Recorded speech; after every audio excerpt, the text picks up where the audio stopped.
The compound in that aircraft will fail at 2,500 feet. I've called it in. Federal presence is staged. Trevor is secure. Tower, Halcyon 1, hydraulic pressure dropping, confirming emergency, executing auto-rotation. She landed. She's reading the instructions someone left on that aircraft, and she has no idea who put them there. Wednesday, you poured coffee on work I'd spent 45 minutes doing, and made me clean it on my knees in front of 400 people. You were out of line. I did what was needed. I didn't know you were. And the heels came first. That was always how it started on the 42nd floor. Heels on marble, sharp and deliberate, the kind of sound that made people straighten their spines before they even looked up to see who was coming. And Elijah Cross heard them from the service corridor and kept pushing his cart. He had learned in 8 months at Halcyon Tower that the sound of those heels meant one of two things. Either Celeste Vane was walking towards something she wanted, or she was walking towards someone who was about to find out they were no longer useful. Tonight, it was the second one. He heard her voice through the conference room door before it opened. Not the words, and just the register calm, even the specific flatness of someone who had already made a decision and was now simply executing it. The door opened. 15 executives spilled into the corridor, and the careful posture of people who had just survived something and were still calibrating whether to show relief. And Brian Loft, standing in the middle of the hallway with a folder in both hands and a face doing something complicated it was trying very hard not to do. Celeste Vane walked past him. By noon, she said, legal will handle the paperwork. That was it. 15 years. One sentence, and done. Elijah watched Brian Loft stand there for another 4 seconds. Then he pushed his cart forward and went into the conference room to clean up after the meeting that had just ended one man's career. And he was 3,000 miles and 5 years away from the last time he'd made a decision that changed everything in the time it took to exhale. He was not thinking about that. He was thinking about the binder on the far end of the conference table. He hadn't meant to look at it, and that was the truth. It was sitting open, left behind in the general dispersal, and his job was to collect it with everything else and leave it on the credenza. And that was the job, but the numbers caught him before he could decide not to look. Flight hours logged, 1,389. Engine cycle counter, 1,104. He stood very still. 285 hours. And between those two numbers, and that gap should not exist. Could not exist through normal operation. And engine cycles and flight hours didn't drift like that.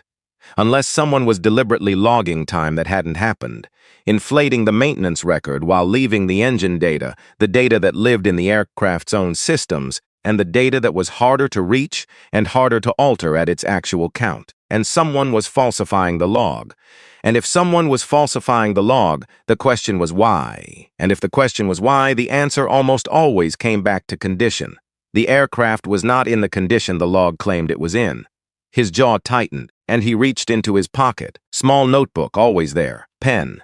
He wrote down the registration number from the top of the binder N442HX and the 2 figures and the date. Put the notebook away and placed the binder on the credenza. Kept cleaning. Said nothing, but something had shifted. Something cold and focused and very quiet had settled into place behind his sternum. A feeling he had not felt in a long time. Long enough that it took him a moment to recognize it. And the feeling of a problem that needed solving. His name was Elijah Cross, 34 years old, 6'1", and the kind of build that used to mean something, and now just meant he took up a certain amount of space in corridors, and nobody moved out of his way when he had the cart, because the cart was what people saw, not him, and he had a face that people, when they registered it at all, described as serious, not unfriendly, serious. Like he was always listening for something just below the surface of whatever was happening in front of him. He was. That was not a personality trait, and it was a survival skill that had been so thoroughly trained into him that it had stopped being something he did and started being something he was. Chief Warrant Officer 3, 160th Special Operations Aviation Regiment, and the Night Stalkers. The unit that flew the missions nobody talked about afterward, in the dark, at altitudes that made instruments unreliable, and at speeds that required you to be thinking 3 seconds ahead of the aircraft at all times. 1,400 hours of that. Iraq and Syria. the domestic training ranges in Nevada and New Mexico, where they rehearsed things that weren't on any official schedule, and then Desert Rock, and then the medical discharge, and then the VA hospital in San Antonio, where he spent 11 weeks doing the work of trying to reassemble the person he'd been before Desert Rock from the pieces of the person he was after it, which was not the same project he'd thought it was going in, and then Houston, and then the night shift at Halcyon Tower, 10 p.m. to 6 a.m., 17 floors, and a cart with a mop, and a bucket, and 3 cleaning chemicals that required a safety waiver, and trash bags, and a small bottle of glass cleaner that smelled like something that should not be used near open flame. And he took his sertraline at 11:15 in the men's room on the 31st floor. Dry swallow, no water. He'd gotten good at that in the first month and had stopped noticing by the third, and he pushed his cart back into the hallway. His eyes kept doing what they always did. Maintenance tag on the service elevator. Last inspection 14 months ago. Should be every 6. Fire extinguisher on 36 pressure gauge reading low, and vague oil smell near the stairwell door on 38 that had been there for 11 days and had the consistency, when he'd crouched down to look at it properly on day 3, of aviation hydraulic fluid, not elevator fluid, different viscosity and different color when it dried. He noted it, said nothing, filed it in the part of his brain that had never fully clocked out and showed no signs of starting. And he heard about Celeste Vane before he saw her, the way he heard about most things in this building, through the talk that happened around him, the conversations that continued uninterrupted because the person pushing the cart was not a person to the people having the conversation. And the other cleaning staff talked about her like weather, and not good or bad, just something you prepared for. She'd fired the facilities manager 2 months ago.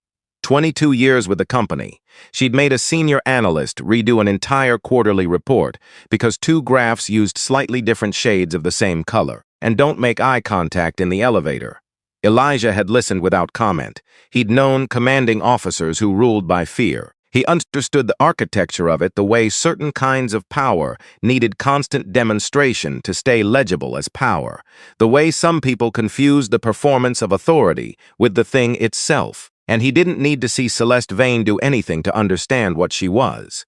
And then he saw her do it to Brian Loft. And he revised his understanding not of what she was, but of the precision with which she did it. That was the part that was different.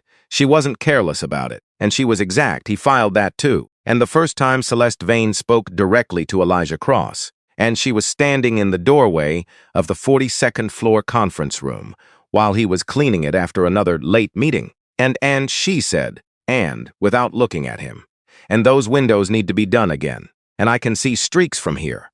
There were no streaks. He redid the windows. She left without confirming they were acceptable, and he noted the exchange in the part of his brain where he kept things like maintenance gaps and hydraulic fluid smells. Not because it was useful yet, but because he'd been doing this long enough to know that what wasn't useful yet sometimes became useful later.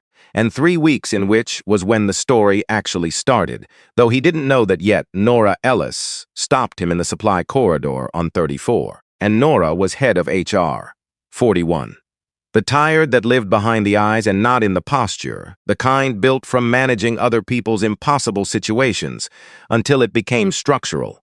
She was one of maybe 4 people in the building who looked at him when she talked to him, and actually looked, not at the space slightly to his left where invisible people were supposed to be. Long night? She said. Always is. She leaned against the doorframe with a folder against her chest, and something slightly heavier in her than usual. Brian Loft filed his final paperwork today, she said. Termination cause listed as performance concerns. She looked at the cleaning supplies like they'd personally let her down. 15 years and we listed as performance concerns. And Elijah said nothing. She shifted the folder, and for just a second, the edge of a second, he saw the document inside. Last will and testament, 3rd revision, Edward Vane. He registered it, and showed nothing. Edward Vane, Celeste's father, founder of Halcyon Aviation, dead 8 months, private aircraft accident over the Gulf. No remains, debris and questions. Nora noticed something in his stillness, or maybe she'd meant him to notice, and he couldn't tell yet, and he'd learned not to assume. She pulled the folder closed. Good night, Elijah, she said. Good night, Ms. Ellis. He stood in the supply corridor after she'd gone, added Edward Vane's name to the list forming very quietly in the back of his mind, and 4 days after that he heard Gordon Fitch. He knew Gordon Fitch the way he knew the executive staff, by observation rather than introduction. CFO, 47, silver hair maintained at a certain precise length, and the expensive kind of tired that came from performing competence for so long you forgot it was a performance. That night, Gordon Fitch was not performing anything. Elijah was pushing his cart past the CFO's office at 11:40. The door was slightly ajar, and he would have kept moving, except the voice coming through the gap was pitched wrong, and his ears were not capable of not registering a voice that was pitched wrong, and it was the voice of a man asking for something, which was different from the voice Gordon Fitch used in meetings, in the hallways, anywhere Elijah had observed him before, and different in a way that took a person who had learned to read voices the way some people read faces to fully register. The 20th, Gordon was saying. I just need until the 20th. After that, yes, the full amount. I understand the consequences. A pause, and Trevor is 24, and he's in his last year. He has nothing to do with. Another pause. Longer, all right. Something leaving his voice. The S-982 won't be re-inspected before the flight. I'll make sure of it. Elijah stood completely still outside the door, the S-982, N442HX, and the helicopter on the roof with 285 falsified maintenance hours. Celeste Vane flew to Washington on the 20th, and he knew this because the executive transport schedule was posted in the facility's management office, and his eyes had read it on the day it went up the way his eyes read everything that was in front of them. And Washington. The Fairfax contract, $600 million with the Department of Defense. The largest deal in Halcyon's history. Gordon had just confirmed the aircraft would not be re-inspected before that flight. The same aircraft with the falsified log, and Jung Lenchuk, Elijah thought. Gordon had used that phrase the first time Elijah had caught a fragment of one of his late-night calls. Like last time, and Edward Vane had died in a private aircraft accident. No remains recovered, just debris, and not an accident. He pushed the cart to the next floor, the math assembling itself in the back of his mind, clean and cold and entirely clear. The all-company meeting was a Thursday, quarterly update, and the main lobby, designed with the particular aesthetic of a space where important things were meant to happen.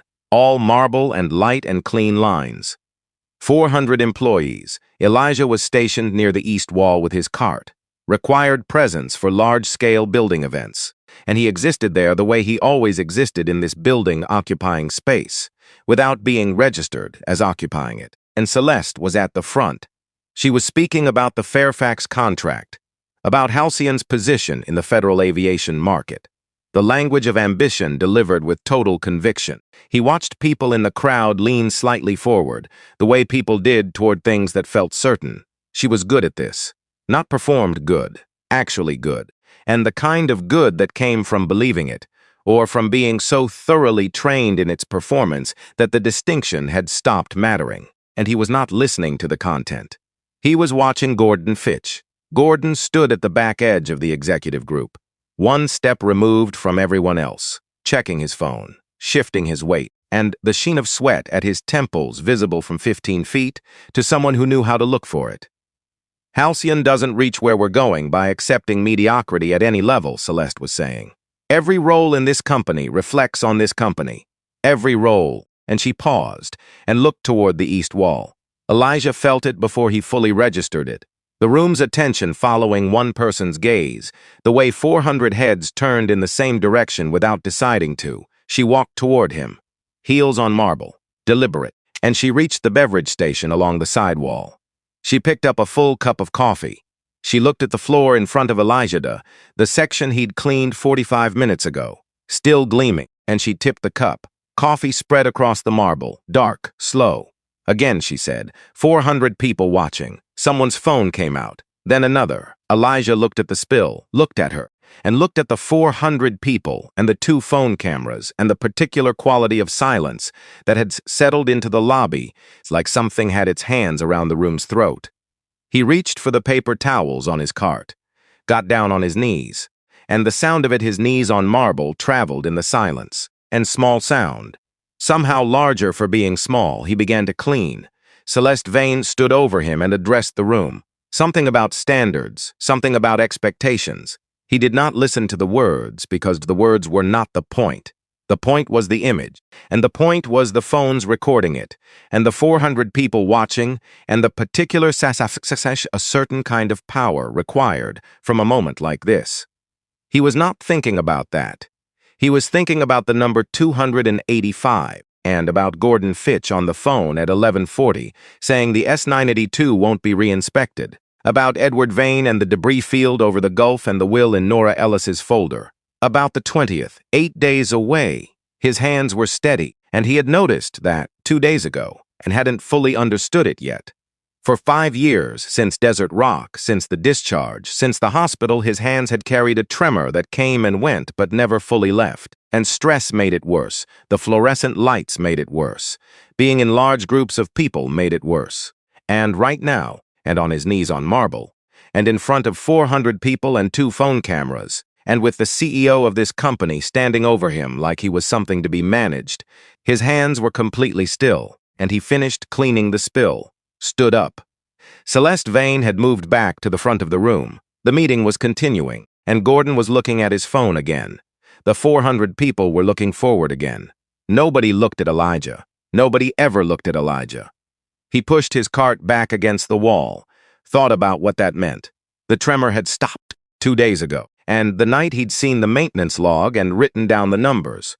The night something cold and focused had settled into his chest, and the thing he hadn't had in 5 years, a problem he was specifically equipped to see, had appeared in front of him. And he was not at peace, he was operational, he recognized the difference. And Dr. Walsh had helped him understand the difference. And in the 11 months he'd been seeing her, and through conversations that had occasionally felt like surgery performed without adequate anesthesia, but had left him knowing, at least, and what certain things in his interior landscape were called. And operational meant his brain had a task. Operational meant his body had stopped arguing with itself because argument was temporarily less important than the task. And it was not the same as being okay, but it was workable. After his shift ended, he sat in the Honda and did not go home. He opened the notebook, new page. Wrote day 1, 8 days to the 20th. N442HX maintenance log falsified. Gap of 285 hours. And Gordon Fitch, it's 11:40 p.m. The S-982 won't be re-inspected before the flight. Edward Vane not an accident. Celeste Vane, Washington. The 20th, Fairfax contract. He looked at what he'd written, and then he looked up at Halcyon Tower. The executive floor was lit. Always that floor. Someone always up there, making decisions that rippled down through every other floor without the people making them fully accounting for the weight of what they were dropping. And he thought about Desert Rock. He always thought about Desert Rock in the quiet moments. Not because he chose to, because the quiet was where it lived, and 5 years of quiet and it was still there, and wearing the same shape it had always worn, the vehicle, and the darkness, and the wrong intelligence. And the 5 seconds between the decision and the understanding that the decision was wrong. And a family, 2 adults, 3 in their 20s, going somewhere ordinary. And that night, and because ordinary nights were what most nights were, and even in places where nothing was simple, and they survived, not easily, not without permanent cost, but alive. And Elijah Cross was the instrument of the worst thing that had ever happened to them, through a chain of error that began several links above him and landed in his hands at the moment that required a decision, and, which was how it went, and, which did not make it better. He had spent 5 years trying to make it better. Through the hospital and the therapy and the medication and the night shifts in buildings where no one knew what he'd been before the Honda and the cart. He had learned to carry it differently.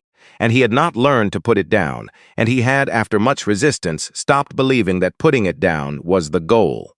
The goal, Dr. Walsh had told him, was to carry it and keep walking. And he was walking. He looked at the tower, thought about a woman on the 40th floor who was going to climb into an aircraft on the 20th and die in it.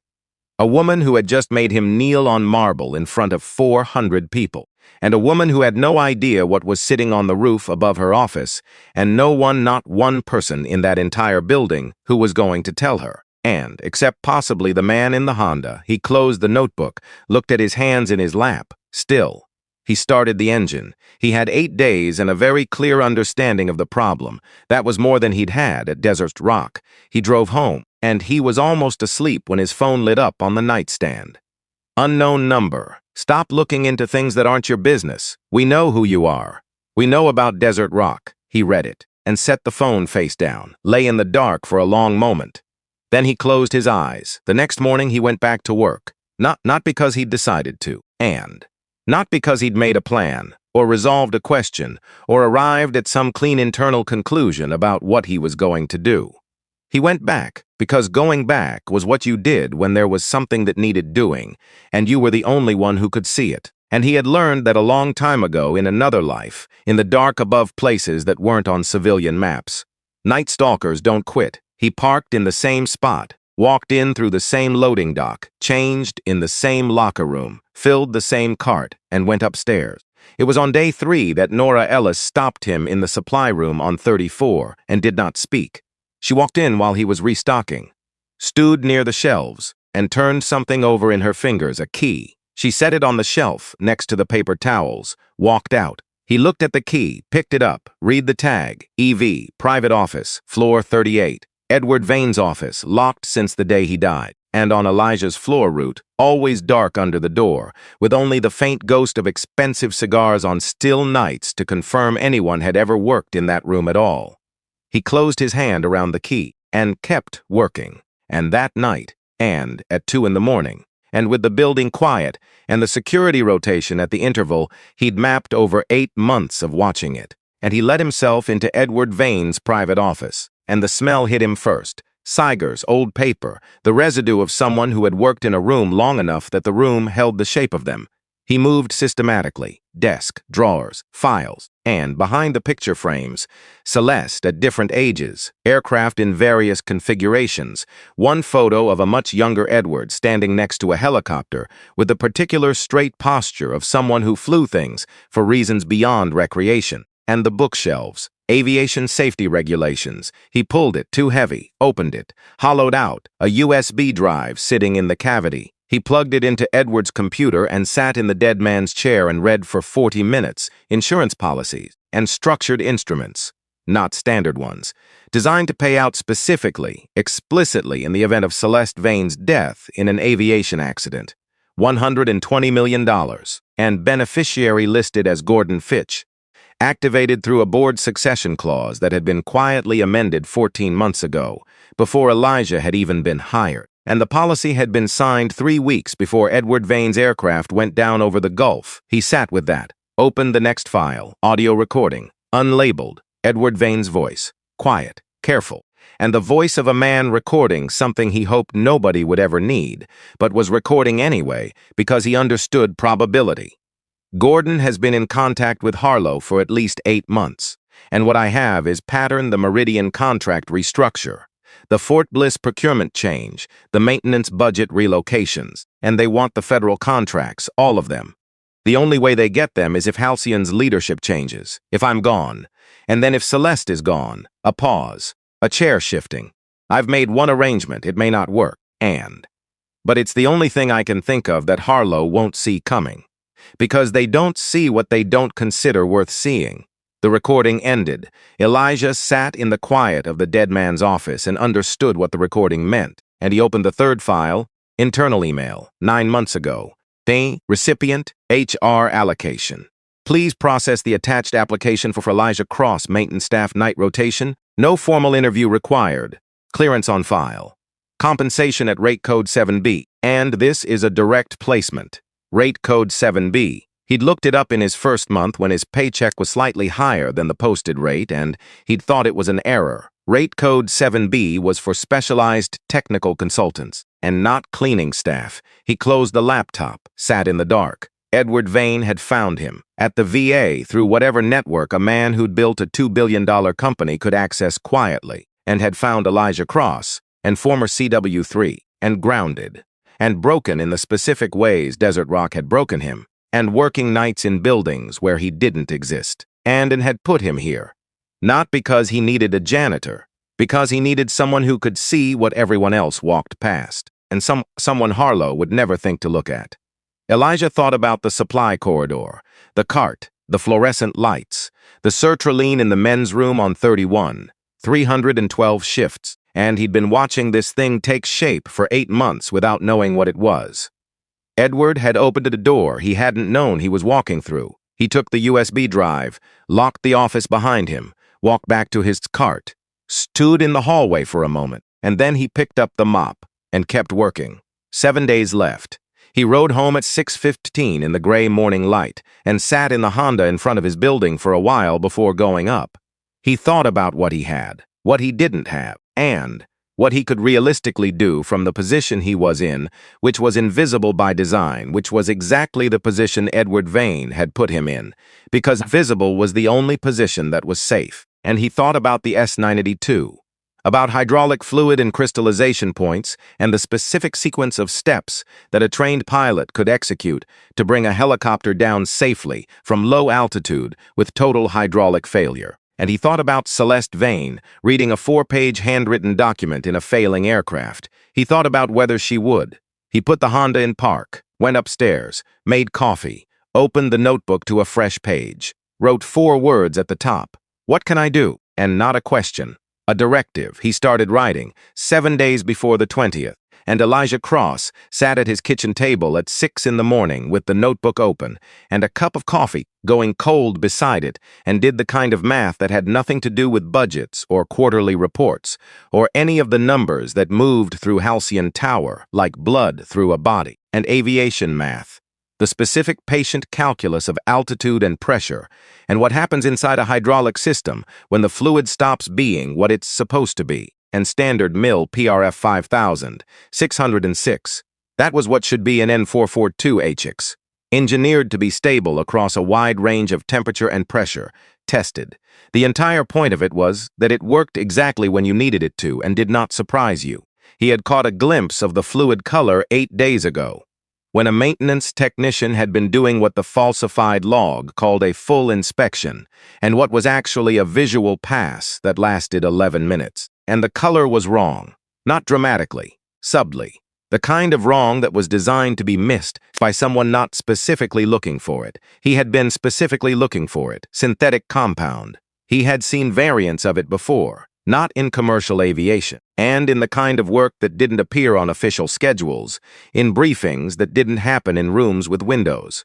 He knew what compounds like that were designed to do. They failed on a schedule. Under sustained heat and altitude pressure, this one would crystallize, and he estimated 12,000 feet, based on what he'd seen of the color and viscosity, at which point the flight controls would lock, collective, cyclic, anti-torque, all of it, and at which point the aircraft would do what physics told it to do. When a helicopter lost its ability to manage its own lift and momentum, it would fall. From 12,000 feet, there was no surviving that, not without knowing it was coming before it happened, and he closed the notebook and drank the cold coffee. Thought about the options with the same methodical patience he'd once applied to flight plans in conditions that did not allow for wasted time or comfortable assumptions. The obvious move was to drain the system entirely and replace the compound with standard fluid. Clean, correct, aircraft appropriate. But Gordon would check. Whoever was working with Gordon Harlow, the name Edward had put on tape, a shape Elijah still only knew by sound and inference, would check. And if the fluid came back clean, they'd know someone had been inside the system. They'd adjust, reschedule, find another approach at another time in a circumstance where there was no one positioned to see it coming, or they'd move against whoever had interfered, and he could not drain it. So he thought about the other option, the one that required precision, a margin of error he did not love but could work with, and the one that required knowing how this specific class of compound behaved under varying temperature and pressure, which he happened to know because he'd spent the last 3 nights on his phone in this same kitchen and reading research papers and technical specifications that were publicly available to anyone who knew what to search for and had the background to understand what they were reading. And the crystallization point was the variable he could move. If he introduced a thermal stabilizer, a specific, carefully measured amount into the existing compound, he could shift that threshold, not eliminate the failure, and he could not eliminate the failure without replacing the fluid entirely. but shift it. Push the failure point from 12,000 feet down to somewhere around 2,500. 2,500 feet was a different problem than 12,000 feet, and 2,500 feet and over flat terrain, and with advance warning and the right sequence of actions performed in the right order, and it was an auto-rotation landing, and not comfortable, not guaranteed. It required the pilot to recognize what was happening, stay calm, and follow correct procedure without deviation in the time available, but survivable. If the pilot knew what was coming, he stood up and went to the cabinet above the refrigerator, where he kept things that had no obvious reason to be in a janitor's cart and had been there since his second week at Halcyon Tower, because that was the kind of preparation that did not announce itself. And he took out the thermal stabilizer, pre-measured, sealed. He had bought it 4 days ago. He had been carrying it in his jacket for 2. He had made the decision before he'd fully admitted to himself that he'd made it. He put it in his pocket, drove to Halcyon Tower, and watched the building for a while from the parking lot. Went in through the loading dock, up through the service elevator, across the mechanical room on 42, through the roof access door, and the night was clear. Houston below him in all directions, the city emitting the amber light of a place that never fully committed to dark. The S-982 sat at the far end of the helipad under its cover. He walked to it, pulled the cover back, just enough, and found the maintenance access panel and opened it with the tool he'd been carrying in his cart for a week. A tool that had no business being in a cleaning cart, which was exactly why it was there. And he looked at the hydraulic lines, touched the fluid, rubbed a small amount between his fingers. The viscosity was wrong in the way he'd known it would be, now that he was touching it directly, instead of observing from a distance. And the smell underneath the standard aviation smell was sharp in a way that was chemical and specific, and not right. He worked carefully, added the stabilizer in the measured amount he'd calculated, sealed everything, replaced the panel, smoothed the cover back into position, and stood up, looked at the aircraft. The rotors were suspended. The helipad was empty. Houston breathed below him. He allowed himself exactly one moment of something that was not quite feeling, but was the closest thing to it he'd had in a long time, and the familiarity of standing next to an aircraft in the dark.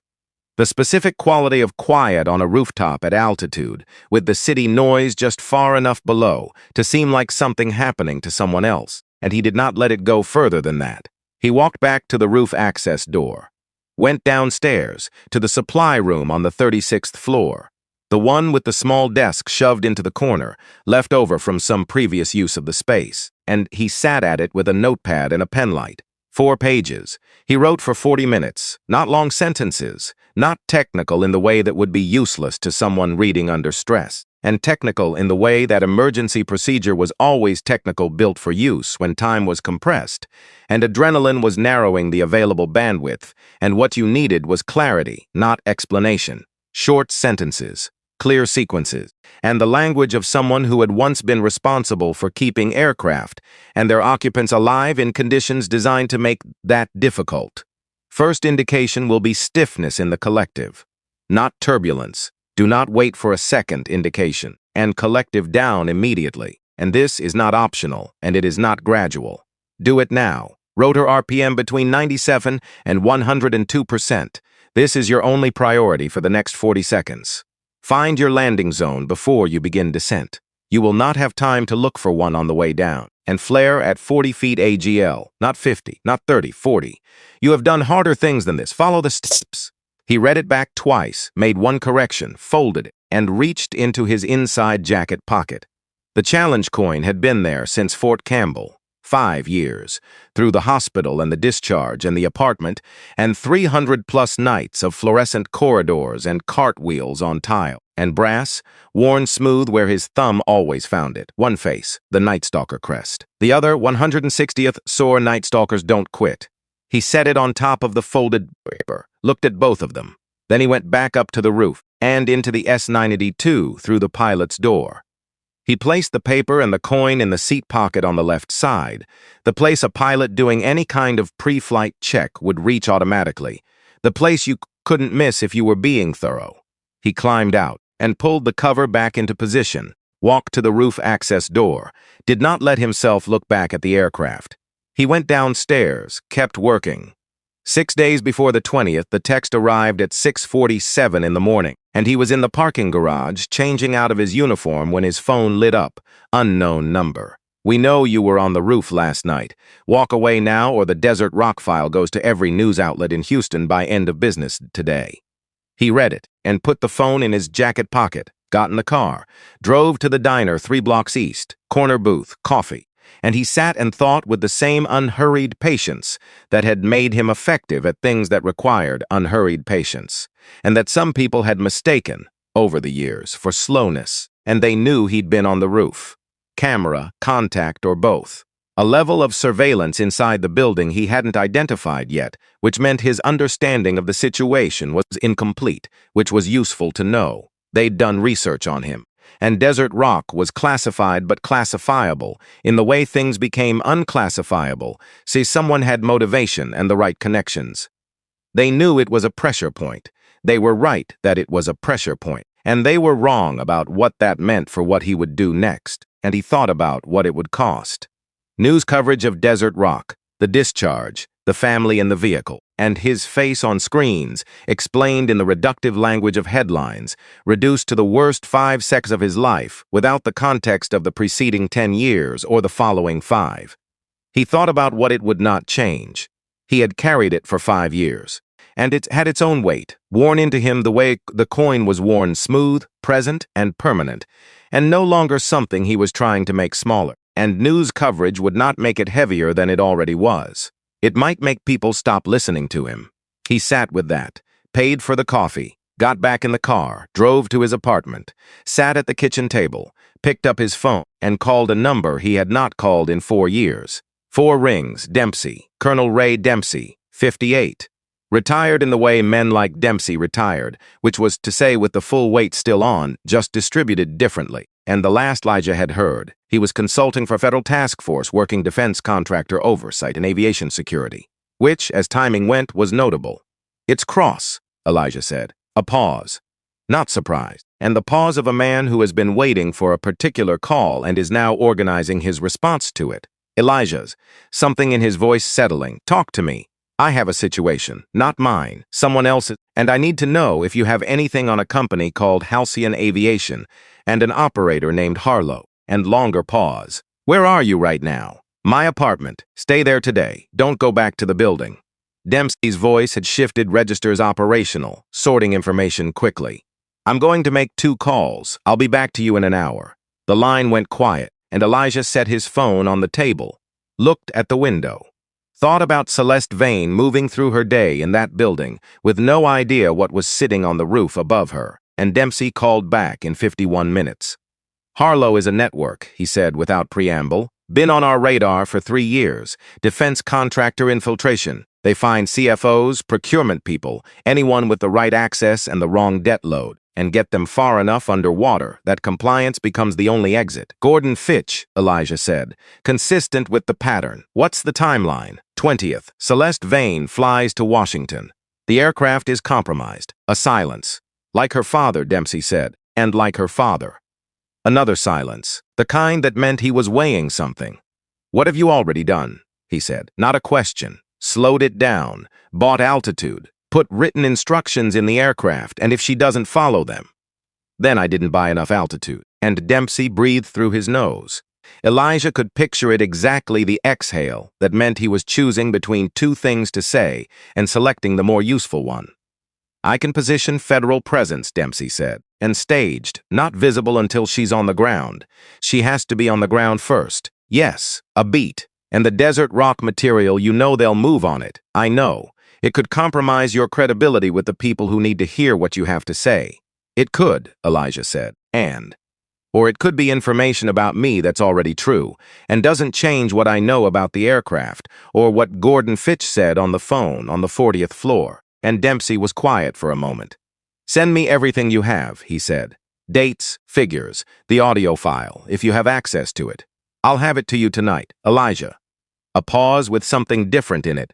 You don't have to be the one standing in the middle of this. And I'm already in the middle of it, Elijah said. I've been in the middle of it for 8 months. I just didn't know what it was yet. And he heard Dempsey decide not to argue. I'll be in touch, Dempsey said. Elijah paused. Gordon has a son, 24, named Trevor. They're using him as leverage. And I need whoever goes in there to understand that before they do anything that takes that leverage away in a way Gordon can't verify. Understood, Dempsey said. I'll handle it carefully. The line went quiet.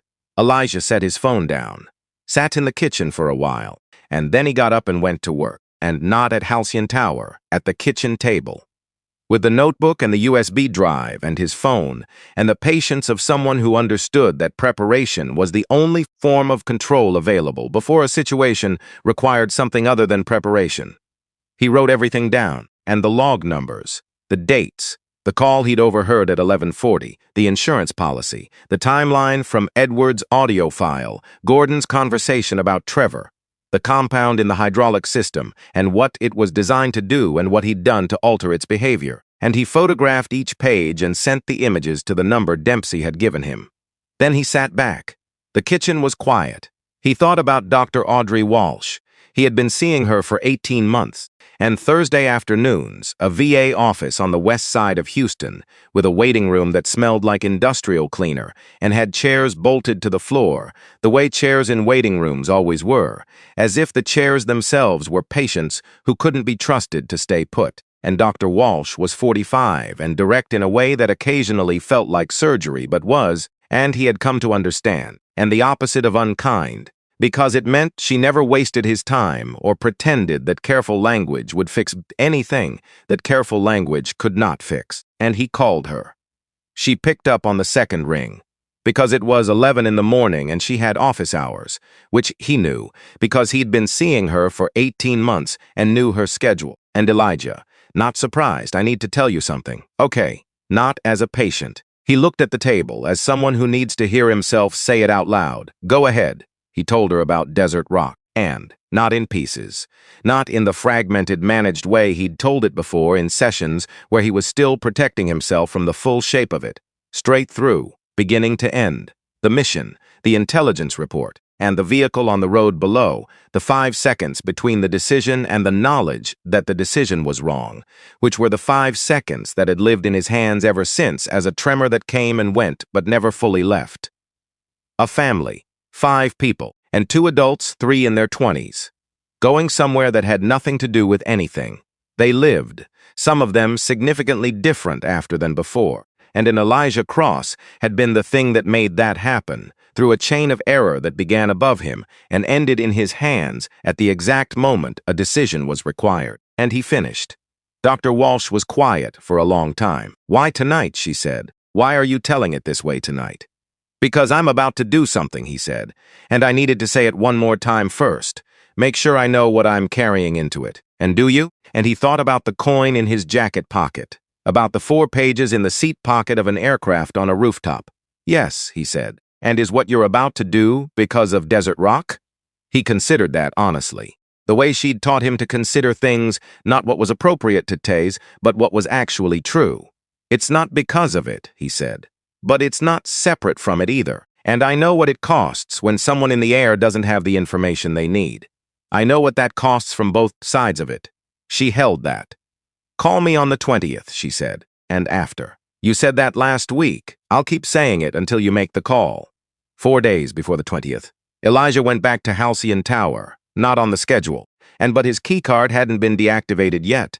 The employment review was pending. Not resolved, a small administrative gap that the building's security system had not yet closed. He had noted the gap, was using it while it existed. He went up to the 38th floor and to Edward's office. He needed the audio file, the original, not just the copy he'd sent Dempsey. He needed it backed up in a second location. Nora Ellis was in the hallway outside the office door, standing there, not working late, not passing through, and standing there the way you stood somewhere when you were waiting for something to happen. They looked at each other.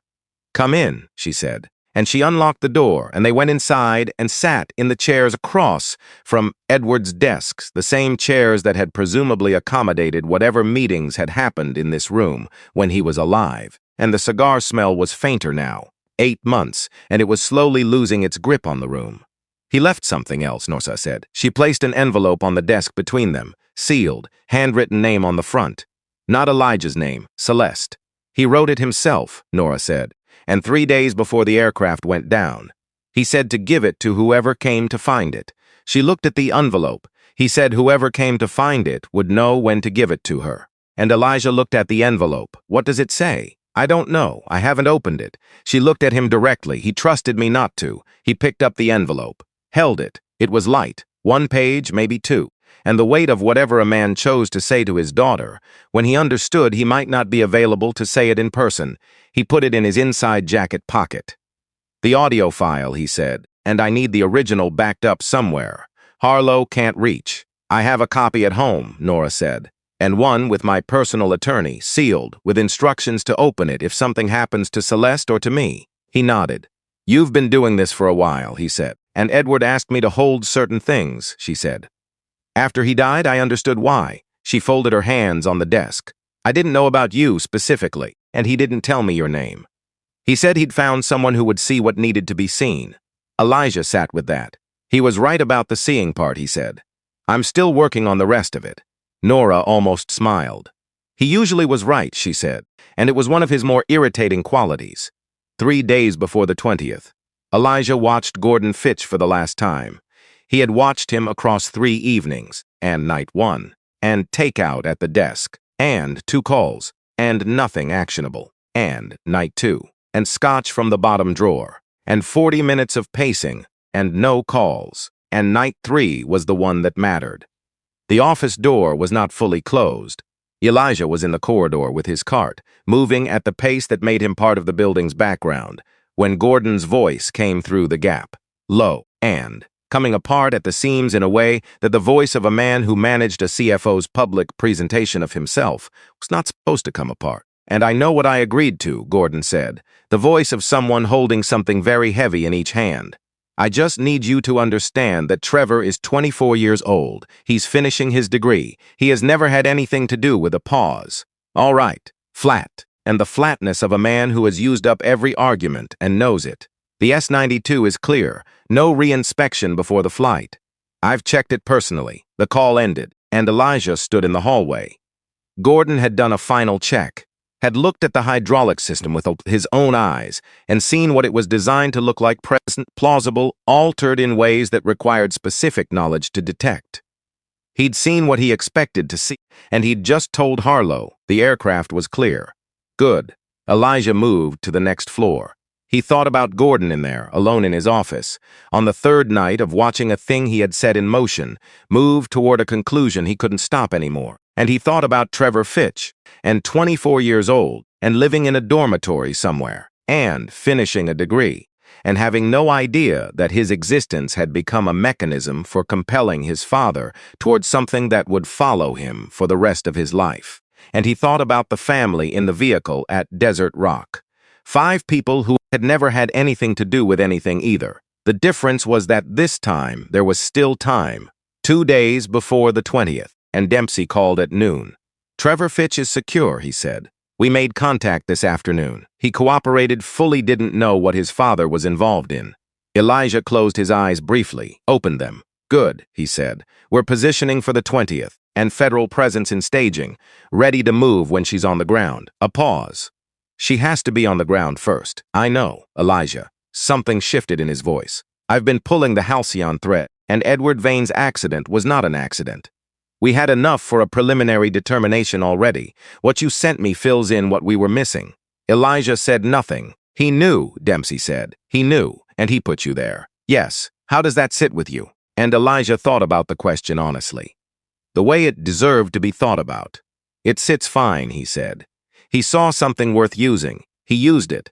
That's not different from anything I've done before. And he also saw something worth trusting, Dempsey said. Elijah didn't answer that the night before the 20th. He went to see Dr. Walsh. Not an appointment. She was still in her office at 6:30, which he knew because the light was on and her car was in the lot. And he knocked. And she opened the door and looked at him and said, "Come in," and without asking what he was there for. And which was one of the things about Dr. Walsh, that he had come to appreciate in the same way you appreciated something that was exactly the right tool for a specific job. And he sat in the chair across from her desk. She sat across from him. "Tomorrow," he said. "I know," she said. He hadn't told her the date specifically, but she was very good at inference. "How are you?" He looked at his hands. "The tremor has been gone for 8 days," he said, and she looked at his hands. "When did you last have it?" "The morning I found the maintenance log." She was quiet for a moment. "And, what do you need tonight?" "To say one thing and have someone hear it. Say it." He looked at the window. The parking lot outside, ordinary late afternoon light on ordinary cars. "If something goes wrong tomorrow," he said, "it won't be because I didn't do what I could do. And I've done what I could do. The rest of it is variables I can't control." He looked back at her. "At Desert Rock, I didn't know it was wrong until after. And this time I've known what's wrong from the beginning. I've done everything I know how to do with that knowledge." He paused. "Those are different situations." Dr. Walsh held his gaze. "Yes," she said. "They are. I need to know that I know that. Do you?" And he thought about it the way she'd trained him to think about things. Not the answer that felt right to say. The answer that was true. "Yes," he said. "And then you know it," she said. "That's not something I can give you. You just told me you already have it." He sat with that for a moment. Stood up. "Call me tomorrow," she said. "After. I will." He walked out to the parking lot, got in the Honda, and sat for a while without starting the engine. Then he drove to Halcyon Tower, parked in the lot, looked up at the building, the executive floor lit up as always, and the roof invisible from here. The S-982 somewhere up there under its cover, with 4 pages of handwritten instructions and a brass coin in a seat pocket, waiting for a pilot who didn't know yet what she was going to need. He reached into his jacket and took out the envelope with Celeste's name on it, held it, thought about Edward Vane putting that coin and those pages in there. Then he thought about the fact that Edward hadn't put anything in there, and Edward had been dead for 8 months. He had put them there. Edward had opened the door. He had walked through it and made his own choices at every step after. He put the envelope back, looked at the building for a while longer. Then he went home. He lay in the dark and thought about the family in the vehicle. Thought about Celeste Vane. Thought about the math he'd done, and the steps he'd taken, and the variables he could not control, and the ones he had controlled as precisely as he knew how, and his hands were still. He closed his eyes. He slept. 20th arrived with low cloud cover and the specific gray quality of a Houston morning that couldn't decide what it wanted to do. Elijah Cross was in the parking lot outside Halcyon Tower at 6:50 in the morning, and not on the schedule. No shift. His access card was under review, which it had been for 5 days, which meant it might work and might not when he needed it to, and he had factored this into what he planned to do. He sat in the Honda and watched the entrance. It's at 7:15. Gordon Fitch arrived. Gordon moved through the lobby with the posture of a man who had not slept and had stopped pretending otherwise. And not the performed fatigue of someone working hard, the real fatigue of someone who had been living inside a decision for too long and had run out of the energy required to maintain the distance between himself and what he'd done. And Elijah watched him go through the door. At 7:40, the executive elevator indicator showed movement going up. Celeste Vane, heading to the roof early. She liked to be at the aircraft before the scheduled departure time, and he had learned this the way he'd learned everything else in this building without deciding to, through the natural accumulation of paying attention over a long time. He had one thing left to do. He got out of the car, loading dock. His keycard touched the reader, and one green light, one quiet beep, the door opened. He was in. He took the service elevator to 42. The floor was already in the purposeful motion of a company moving its CEO towards something significant, and assistants, support staff, the low-grade organized energy of preparation. Nobody looked at him. They never did. He went through the mechanical room, through the roof access door. The gray morning opened around him. The S-982 was uncovered, and cover folded and stored to the side, and pre-flight checks done. And, apparently, because the aircraft sat clean and ready on the helipad, and the way an aircraft that had been properly prepared for departure looked, and Gordon was at the far edge of the rooftop, back to Elijah, phone in hand. Elijah walked to the aircraft, opened the pilot's door, reached into the seat pocket. The folded paper was still there. The coin on top, he exhaled, closed the door, turned around, and Gordon was staring at him, not with anger, and not with the practiced authority of a CFO catching an unauthorized employee on a restricted rooftop. with the specific look of a man who has seen something unexpected and is very rapidly trying to understand what it means for a plan that was already fragile. Cross, and Gordon's voice was flat, controlled. "You don't work here. Not today," Elijah said. "You need to leave this roof, I will." Gordon's eyes moved to the aircraft, back to Elijah, and the calculation happening behind his face was visible in a way it would not have been to someone who hadn't spent months reading this man from hallways and corridors. "And whatever you think you're, the compound in that aircraft 100 feet instead of 12,000, Elijah said. "I've called it in. Federal presence is staged. Trevor is secure." Gordon went white, not pale, white, and the color of a man who has had the entire structure of his plan removed from under him in the time it takes to say 2 sentences. "And Trevor's safe has been for 2 days. He doesn't know the details." Gordon sat down, not in a chair. There were no chairs on the helipad.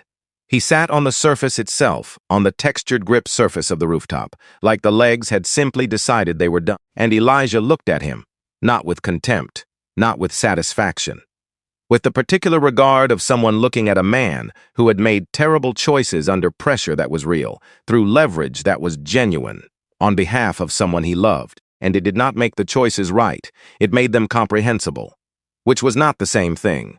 But it was something, Gordon said, to no one visible, to the gray sky. "Edward." "I'm sorry," Elijah said nothing. He turned and walked back to the roof access door, and left Gordon Fitch on the helipad, went downstairs. He went to the supply room on 36, the one with the small desk. He sat down and waited, because there was nothing left to do but wait, and he had run out of things to prepare, and the rotors started at 8:04, and the sound came through the roof, and down through the building, and into the supply room, and into Elijah's chest, and which was where rotor sound always landed on him, not as external noise but as something interior, and a frequency that he had spent a long time trying to separate from memory, and had largely failed to separate. And he breathed. The rotors wound up. The aircraft lifted. He could hear the pitch change as it cleared the helipad, and the shift as it banked, the sound moving east and then diminishing. He looked at his hands on the desk. Steady. He thought about 4 pages of handwritten emergency procedures sitting in a seat pocket. He thought about whether she would find them, whether she would read them, and whether if she read them, she would follow them. Then he stopped thinking about it, because thinking about it was not a thing he could do anything useful with. He had done what he could do, and the rest was variables. He sat in the supply room with the desk and the cleaning supplies and the small window that showed him a portion of the Houston skyline and waited for whatever came next. He did not know how long he sat there. What he knew was the sound of the radio, and the facility management team had a scanner at the main desk, standard equipment for building operations. Elijah was not near the desk. He was in the lobby, which was as far as he'd gotten before. Something had told him to stop moving and stay close to what was happening. And the transmission came in at 8:41. Tower calling Halcyon 1 for a position check. Standard. A routine call. Then a pause, longer than routine. Then Celeste Vane's voice, coming through the scanner speaker, and compressed by transmission, stripped of some of its register but recognizable, and something in it that was not her usual voice. Not panic, not yet, but the first edge of something that was not ordinary. "Tower, Halcyon 1. I have stiffness in the collective, and possible hydraulic issue, and stand by." Elijah went very still in the lobby, 40 people around him doing 40 ordinary things, none of them listening to the scanner the way he was listening to the scanner. None of them understanding what that sense meant. A brief silence. Then Tower, Halcyon 1, and hydraulic pressure dropping, confirming emergency. Executing auto-rotation. "I need emergency services to clear Memorial Park, south section. I'm coming in." Elijah closed his eyes for exactly 1 second. She was reading the paper, and he could hear it in the quality of her silence between the transmissions. The particular pause of someone looking at something and deciding to follow it. Her voice when she came back on was different from her voice at 8:41. Not calmer, exactly. More organized. And the way a person's voice organized itself when they had something to follow and were following it. He opened his eyes. He was already moving, through the lobby, past the desk, out the front entrance, and into the gray morning. He did not run. He walked at the pace that covered ground quickly without drawing the kind of attention that slowed things down. Memorial Park was 3 blocks south.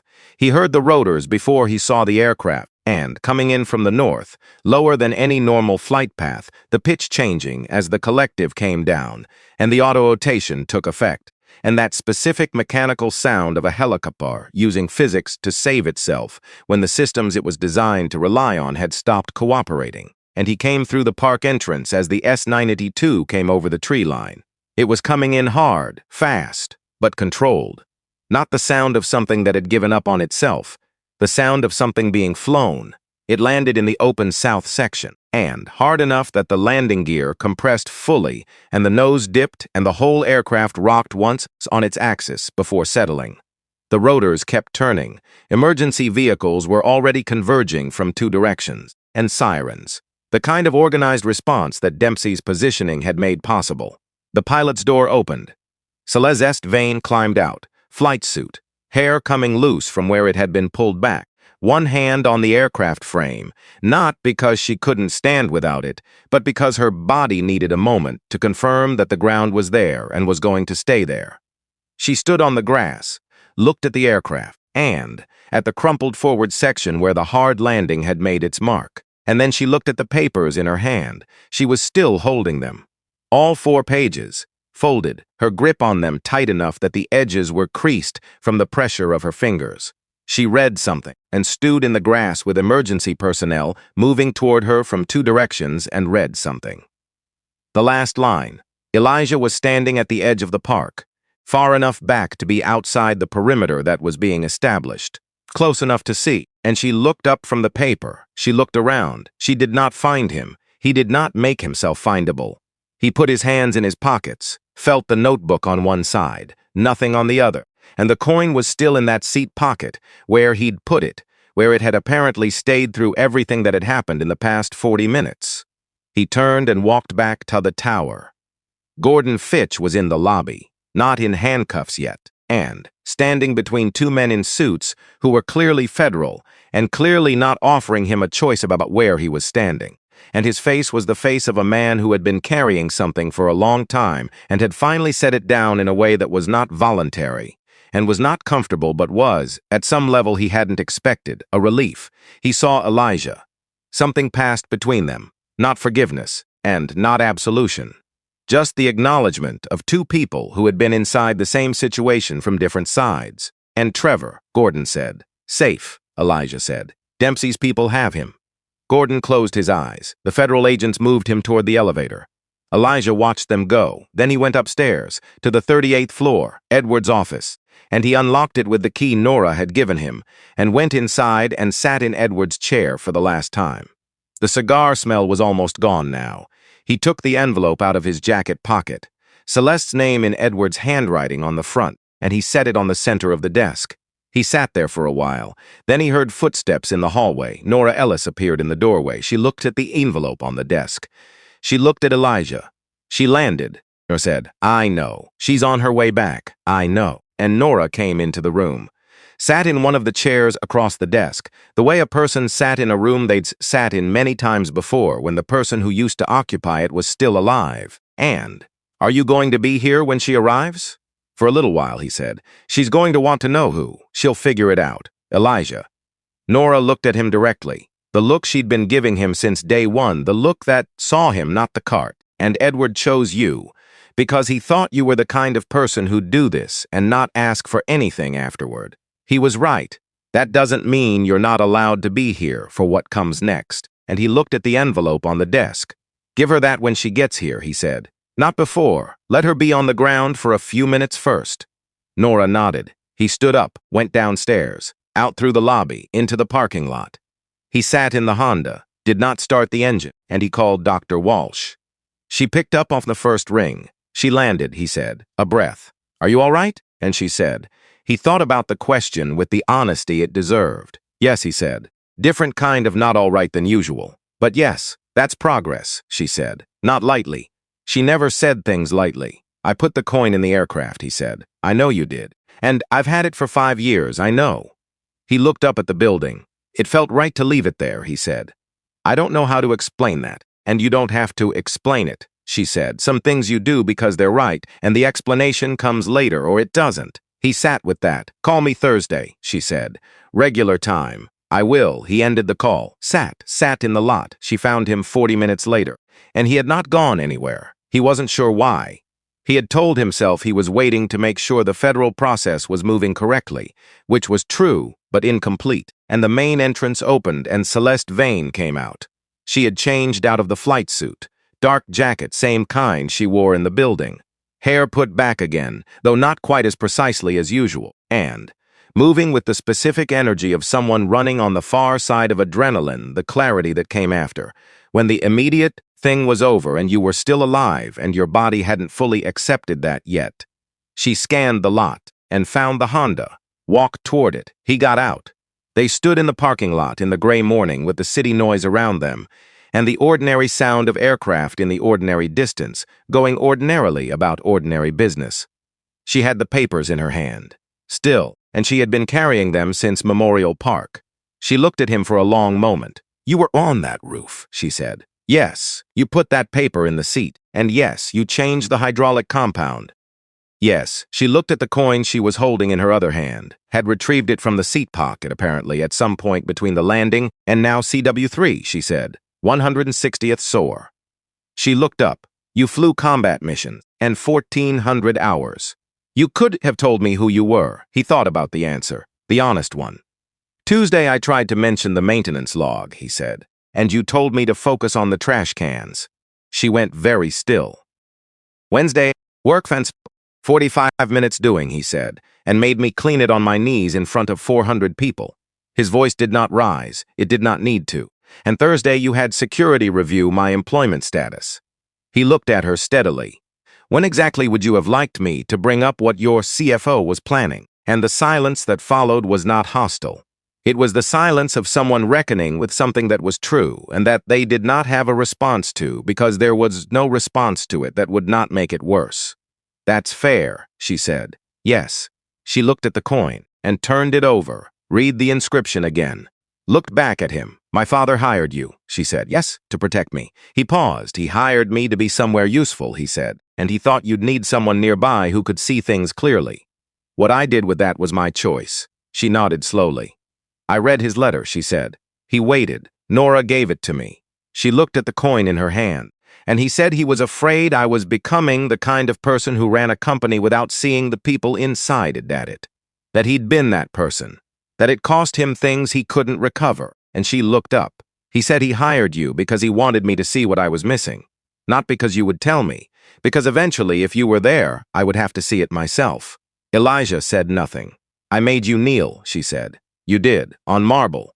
In front of, yes, and I didn't know you. That's exactly the point, he said. It came out quiet, not unkind, just exact. It doesn't matter who I was, and it matters who you assumed I wasn't. Did not look away. You're right, she said. I know, something moved across her face, not offense, and the specific expression of someone who has been shown something true about themselves and is making the choice to look at it directly instead of away from it. The position, she said, Chief of Aviation Safety. It stands. No, he said. She blinked, and I don't want the position, he said. And, then what do you want? He looked at the building, the 42 floors of it, the rooftop he couldn't see from here. And the floors he'd cleaned for 8 months, the corridors he'd moved through invisibly, the people he'd watched, and the things he'd seen that nobody else had thought worth seeing. This building has 19 veterans on the night, and support staff, he said, and cleaning, security, facilities. Some of them are dealing with things I would recognize. He looked back at her. And full benefits. Real wages, not what you currently pay for those positions. Healthcare that people can actually use, including mental health coverage, without deductibles that make it theoretical. He paused. And a room, Tuesday and Thursday evenings. Empty conference room, and nothing in it except chairs and a whiteboard. For what? She said. I teach, he said. That's what I do now, she looked at him. Deal, she said. No negotiation, no pause to consider. He nodded, and turned to go. He turned back. She held out the coin. Keep it, he said. It's yours. It was mine. He said, give it to one of your students when the time is right. You'll know who needs it. She closed her hand around it. He turned around, walked to the Honda, got in, drove, and 3 months later, the Tuesday class had 11 people in it. He had not advertised it, and Dempsey had mentioned it to a few people. who had mentioned it to a few others, which was how these things spread among the specific population of people who did not respond to formal channels, because formal channels had not historically responded to them. And former pilots, a flight medic, ages ranging from 29 to 51, and all of them with the quality of people who had been excellent at something and had then, through mechanisms that were no one's fault in particular and everyone's fault in aggregate, lost access to it. Elijah stood at the whiteboard with a blue marker. He wrote, "Auto-rotation," and then he wrote, "The aircraft can save you after the engine can't." He turned around, 11 people looking at him. "And the principle is simple," he said. "When the power stops, the physics don't. The rotors keep moving. You use that. You control what's still controllable, and you let go of what isn't." He set the marker down. "We're going to spend 6 weeks on emergency procedures, and then we're going to start flying again." A woman in the third row, Deborah, 44, former Army aviator. The careful posture of someone who'd spent a long time making herself smaller in rooms that hadn't made space for her. "And some of us haven't flown in a while," she said. "I know, a long while. I know that too." She looked at him. "What about you?" she said. "You fly?" He'd been waiting for this question, had known it was coming, and had been thinking about the answer since the first person had shown up for the first session. "I stopped after a mission went wrong," he said. "Bad intelligence. I made a decision with incorrect information, and people were hurt." And he looked at the room, all of them looking back. "I have not flown since. What I do instead is make sure other people don't lose what I lost because no one was paying attention. Is that enough?" Deborah said. He thought about the parking lot. The Honda, the coin in a seat pocket, and the gray morning, and a helicopter landing hard in Memorial Park, and a woman climbing out with 4 pages of handwritten instructions still in her hand. "And today it is," he said. "Ask me again next week." He picked up the marker, turned back to the board, kept going, and 6 months after the 20th, Halcyon Tower's rooftop helipad held a properly serviced S-982 under a clear October sky, and Celeste Vane doing her pre-flight check with the thoroughness of someone who would never again do a pre-flight check any other way. And she checked the seat pocket before she sat down. Old habit now, she climbed in and ran through the checklist. The rotors started. Elijah stood at the edge of the helipad with his hands in his pockets. She looked at him through the window. He gave her nothing, no reassurance, no gesture, just steady eye contact that said what it said, and she looked back at her instruments. The S-982 lifted, clear smooth, the competence of a pilot who had become friends with the machine. It cleared the helipad, banked east, climbed, and Elijah watched until it was a shape, and then a smaller shape, and then a point, and then part of the sky. And he stood there. The helipad was quiet.